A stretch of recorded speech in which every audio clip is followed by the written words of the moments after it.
दोस्तों, मैं हूं आपका मेज़बान समीर खान और आप देख रहे हैं NTV न्यूज़।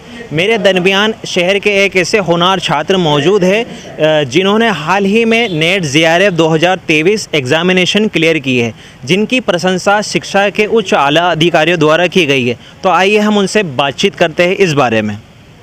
वकार, आपका बहुत बहुत खैर मकदम है NTV न्यूज़ में, और आपने जो नेट JRF 2023 एग्ज़ामिनेशन क्लियर की है उसके लिए आपको बहुत बहुत मुबारकबाद हो। शुक्रिया। वकार, नेट JRF 2023 आपने क्लियर की है। नेट JRF एग्ज़ामिनेशन होता क्या है, इस बारे में ज़्यादा बच्चों को डिटेल पता होती नहीं है, तो ये पूरी डिटेल मैं आपसे जानना चाहूँगा कि क्या है। नेट जो एग्ज़ाम है वो एक नेशनल लेवल एग्ज़ाम है। इसका पूरा नाम होता है नेशनल एलिजिबिलिटी टेस्ट। ये जो एग्ज़ाम है, जो बच्चे MSc या MA MCom मतलब मास्टर डिग्री में जो फाइनल ईयर में होते हैं या जो मास्टर डिग्री कंप्लीट कर चुके हैं, वो बच्चे इस एग्ज़ाम को दे सकते हैं। एग्ज़ामिनेशन के दौरान मैं आपसे ये जानना चाहूँगा कि इसकी प्रिपरेशन की कैसे की आपने, बुक्स के द्वारा की या डिजिटल के द्वारा की? मैंने इसकी प्रिपरेशन थोड़ी डिजिटल से भी की है, मतलब 90% मैंने प्रिपरेशन पूरी ऑनलाइन की है डिजिटल, और कुछ टॉपिक ऐसे थे जो डिजिटल में मुझे नहीं मिल पा रहे थे, तो फिर मैंने उसके लिए बुक्स उठाई। नेट JRF ये क्या दोनों अलग अलग चीज़ें हैं और इसमें स्कोप क्या है? हाँ, नेट और JRF मतलब एग्ज़ाम इसकी एक ही है, पर जो कट ऑफ रहती है वो दो जाती है एग्ज़ाम में। एक जाती है नेट LS के लिए, लेक्चरशिप के लिए, और दूसरी जाती है JRF के लिए। तो अगर आप नेट LS क्लियर करते हो तो इससे आप इंडिया के किसी भी कॉलेज में असिस्टेंट प्रोफेसर के लिए अप्लाई कर सकते हो, और अगर आप JRF भी क्लियर कर लेते हो तो असिस्टेंट प्रोफेसर के लिए तो अप्लाई कर ही सकते हो। साथ में अगर आप आगे PhD करते हो तो गवर्नमेंट आपको स्कॉलरशिप देती है। ये होती है 5 साल तक मिलती है स्कॉलरशिप, और शुरू के 2 साल आपको मिलती है लगभग 42,000 रुपये प्रति महीना, और बाद के 3 साल आपको मिलती है लगभग 45 से 47,000 रुपये प्रति महीना। वकार, जब आपको पता चला कि आपने JRF के एग्ज़ाम क्लियर कर लिए है तो आपका क्या रिएक्शन था, आपके फैमिली का क्या रिएक्शन था? तो जैसे मैंने जब क्लियर किया एग्ज़ाम तो मैं अपने पापा की दुकान पर बैठा हुआ था, तब मुझे पता चला कि शाम को रिज़ल्ट आ गया है।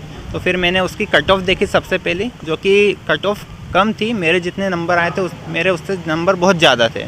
तो मुझे पता चला तो एकदम मुझे समझ नहीं पड़ा मैं क्या करूँ। मतलब मुझे बहुत खुशी हुई। तो पापा वहीं पे थे, तो फिर पापा को मैंने बताया, तो पापा ने भी बहुत खुशी जाहिर की, और फिर मैंने मम्मी को कॉल किया सबसे पहले। फिर मम्मी को बताया तो मम्मी भी बहुत खुश हुए, मुझे दुआएं दी और बताया कि मेरी रैंक भी बहुत अच्छी आई है। लगभग मेरी ऑल इंडिया रैंक 128 रही इसमें।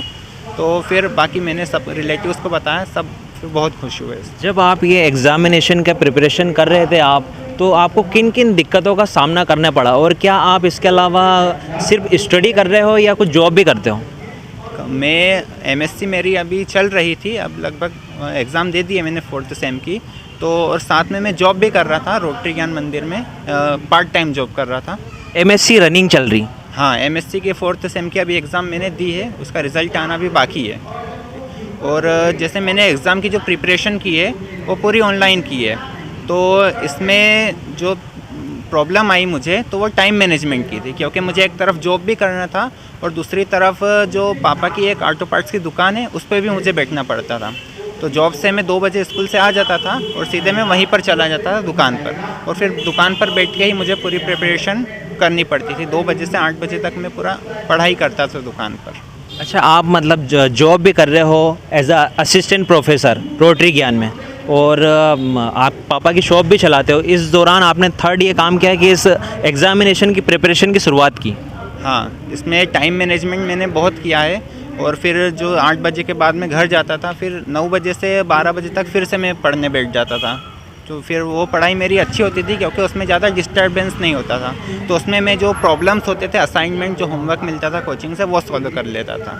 तो अब मैं आपका विषय भी जानना चाहूँगा कि किस विषय में आपने इसको क्लियर किया और कितने अटेम्प्ट में किया? मेरा जो विषय था नेट का, वो मैंने MSc फ़िज़िक्स से की है। तो नेट की जो एग्ज़ाम थी वो मैंने फ़िज़िक्स में ही क्लियर की है, और ये मेरा फर्स्ट अटेम्प्ट ही था। अच्छा, आपने फर्स्ट अटेम्प्ट में ही इसे क्लियर कर लिया? हाँ, मेरी ये ख्वाहिश थी कि मैं इसको करूँ तो फर्स्ट अटेम्प्ट में ही करूँ, तो और वो हो भी गया है। Waqar, everybody want to become a social media star. हर कोई रील्स बनाने में अपने आप को लगा हुआ है, और ख़ास करके यंग जनरेशन जो अभी स्टडी कर रही है, तो उनके बारे में क्या कहना चाहेंगे, और क्या आप सोशल मीडिया पर हैं? हाँ, मैं सोशल मीडिया पर हूँ तो सही, पर मैं इतना एक्टिव नहीं रहता हूँ सोशल मीडिया पर। और मैं यंग जनरेशन को भी यही मैसेज देना चाहता हूँ कि जितना हो सके अपनी करियर पर ज़्यादा से ज़्यादा फोकस करें, जिसमें आपका करियर अच्छे से बने। सोशल मीडिया से थोड़ी दूरी बनाए रखें तो आपको सफलता जल्दी मिल जाएगी। क्या आपको सोशल मीडिया ने डिस्ट्रैक्ट किया? हाँ, शुरू में थोड़ा डिस्ट्रैक्ट किया था, पर मेरा जो मेन फोकस था वो सिर्फ मेरा असिस्टेंट प्रोफेसर ही रहा है शुरू से। तो फिर मैंने अभी जब एग्ज़ाम की प्रिपरेशन स्टार्ट की तो फिर सोशल मीडिया से अच्छी दूरी बना ली थी, मतलब बहुत कम यूज़ करने लग गया था मैं उसका, जिसका मुझे बहुत फ़ायदा मिला है। तो ये है वकार शेख, जिन्होंने हाल ही में 2023 की नेट JRF एग्ज़ामिनेशन को क्लियर किया है। हम इनके बेहतर भविष्य के लिए शुभकामनाएं देते हैं और आगे भी इस तरह ये स्टडी करें और शहर और प्रदेश का नाम रोशन करें। धन्यवाद।